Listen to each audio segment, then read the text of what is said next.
is Drew, and we're out here at Huntington Beach State Park with Park Ranger Mike. And he's going to tell us a little bit about the history of Huntington Beach State Park and a little bit about what you can do if you come out and visit. Well, thank you very much. So here at Huntington Beach State Park, we are actually named after Archer and Anna Hyatt Huntington. This is Archer Huntington right here. So these are the people who built Brookgreen Gardens, which is right across the street from the park. Also here at Huntington Beach State Park, they also built their winter home, Atalaya. And Atalaya, if you look down here, is one of the most unusual buildings we found in South Carolina. Locally, most of the people live in the local area refer to it as the castle.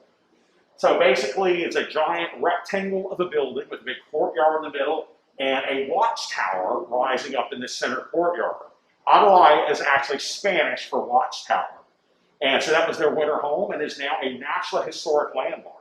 And it is one of the most unusual buildings you will find anywhere in South Carolina. It's beautiful. I've been in it and it's awesome. And we're going to show you guys in just a minute what it looks like.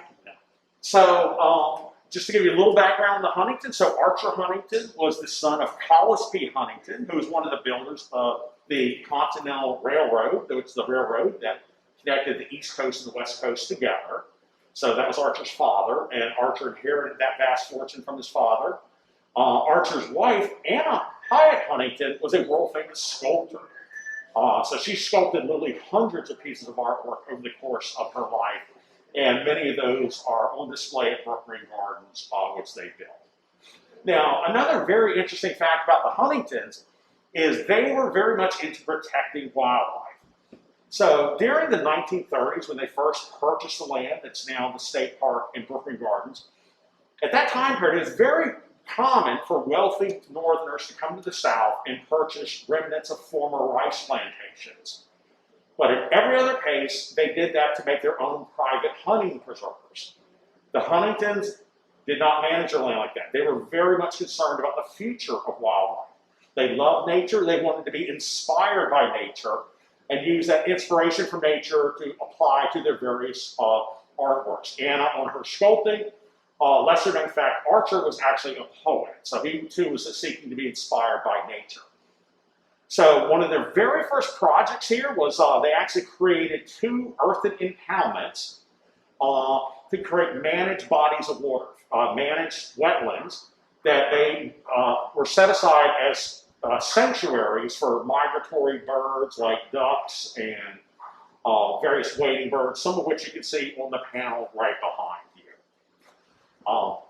We try to continue this legacy that the Huntingtons started. As park rangers, one of our jobs is to manage and be stewards of the natural and cultural resources of the park.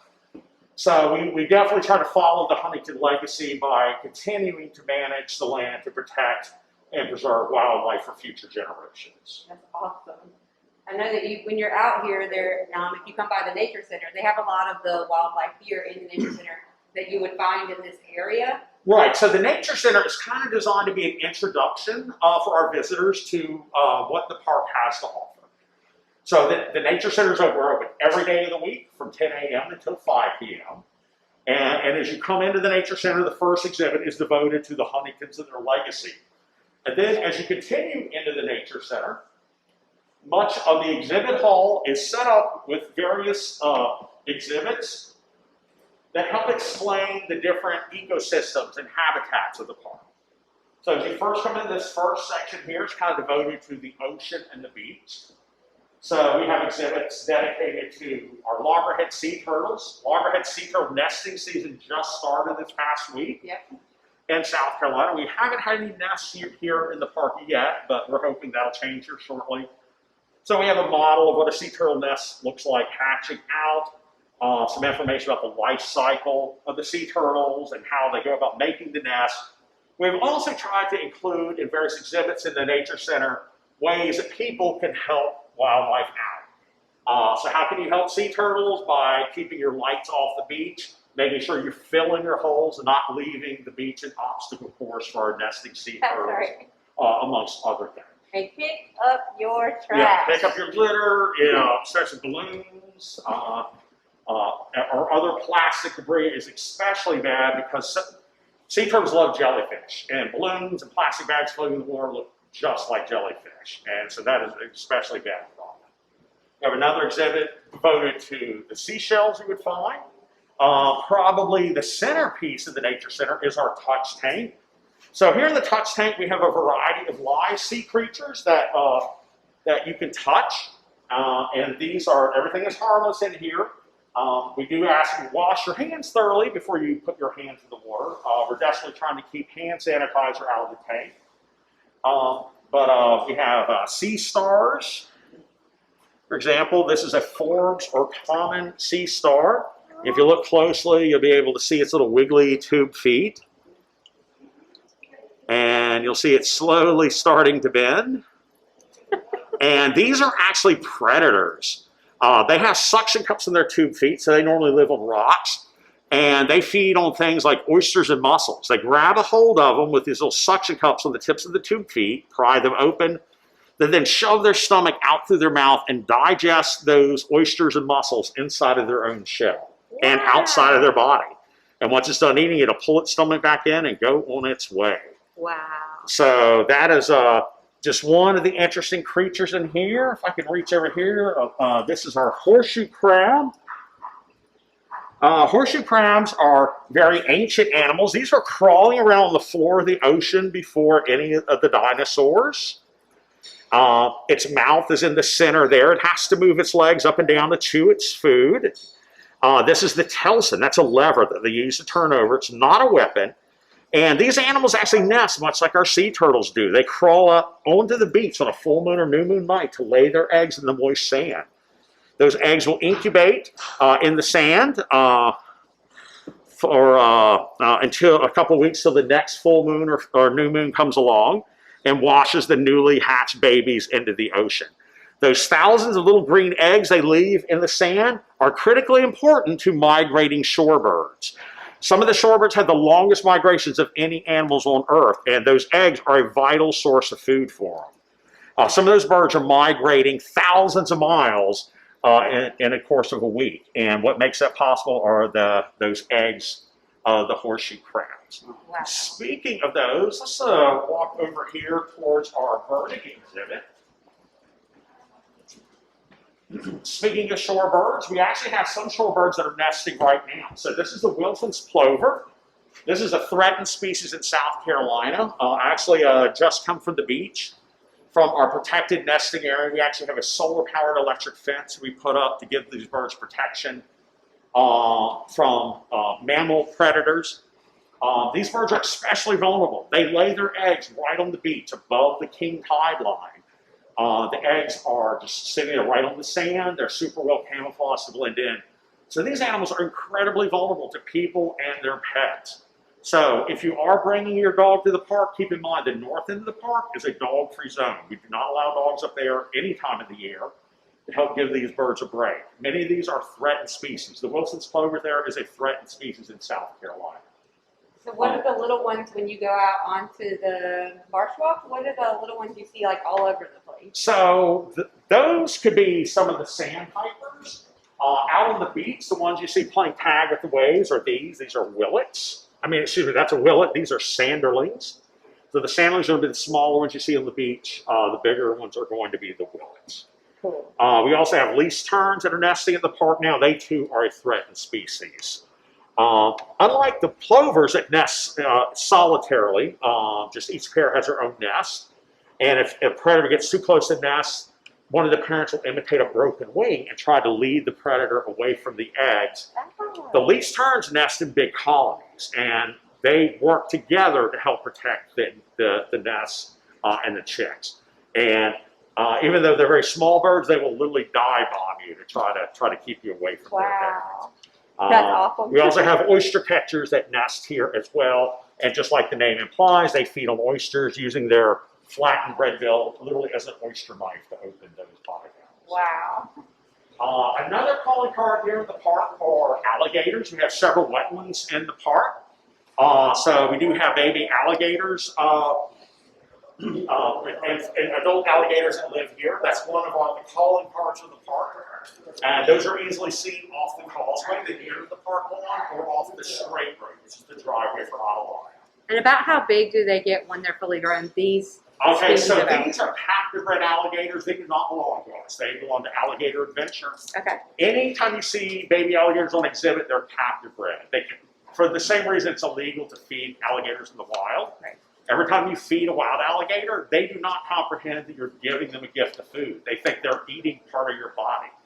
So you're literally training them that people are made of food. Right. Now, obviously, I have to feed these guys, but every time I do, I'm teaching them that I am made of food.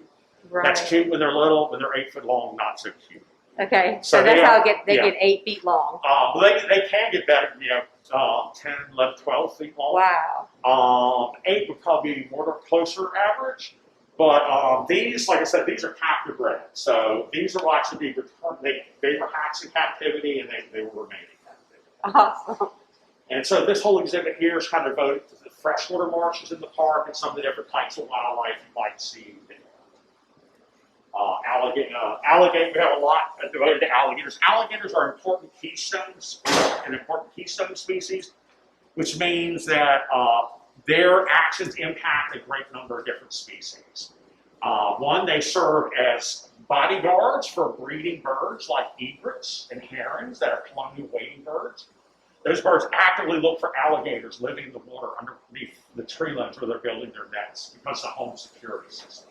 Wow. The alligators security. are also very important for the gator holes or wallers that they dig. So this is sort of like the inverse of Noah's Ark.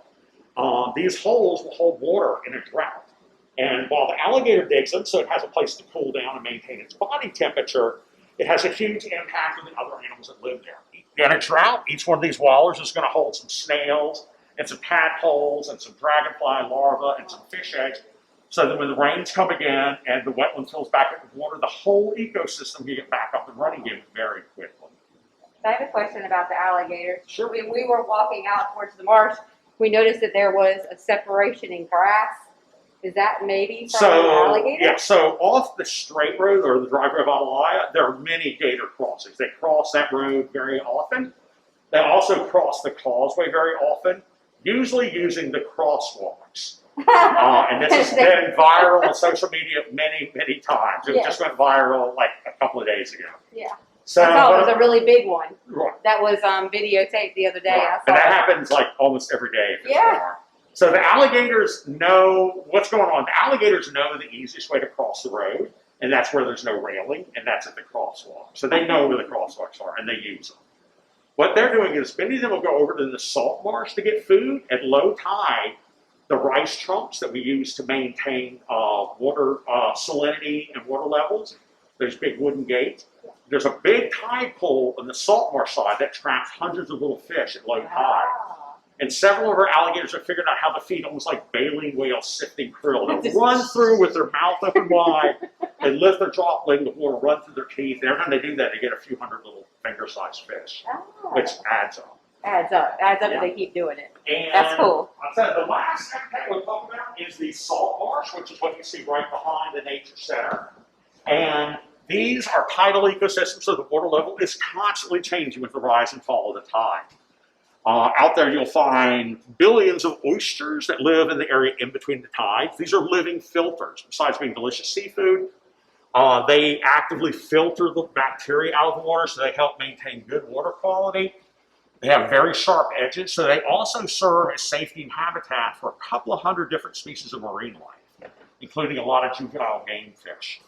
The salt marshes are also, in addition to being nurseries, they are also the origin of our seafood industry. So most of what you consider seafood is actually salt marsh food.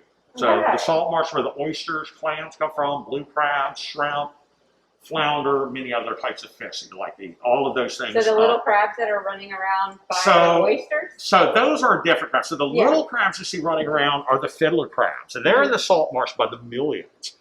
And they're called fiddler crabs because the male has one greatly enlarged claw that looks like a bow you play a fiddle with. Right. They actually use it as a signal flag to wave to the female fiddler crabs. And each one of them has a burrow into the ground that they retreat into when the tide gets high. Because high tide is a dangerous time for a lot of those little animals. The blue crabs come into the marsh to feed.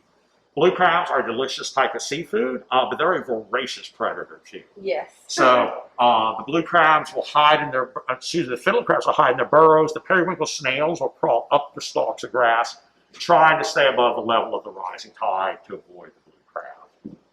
That's going to eat them. Right, exactly. Yeah, they will eat anything that doesn't eat them first. And speaking of salt marshes, we do have a salt marsh turtle over here in the classroom. So these are diamondback terrapins. This is the only turtle that actually lives in the salt marsh. They have the cutest face. They do. And I grew up on a salt marsh on the southern part of the state. So this was actually my very first turtle I was ever introduced to.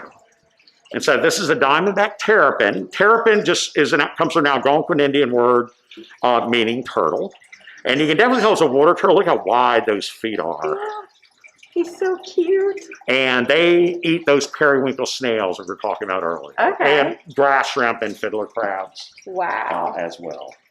I love the front of his little face. It looks like he's smiling. Yeah, it does. Yeah.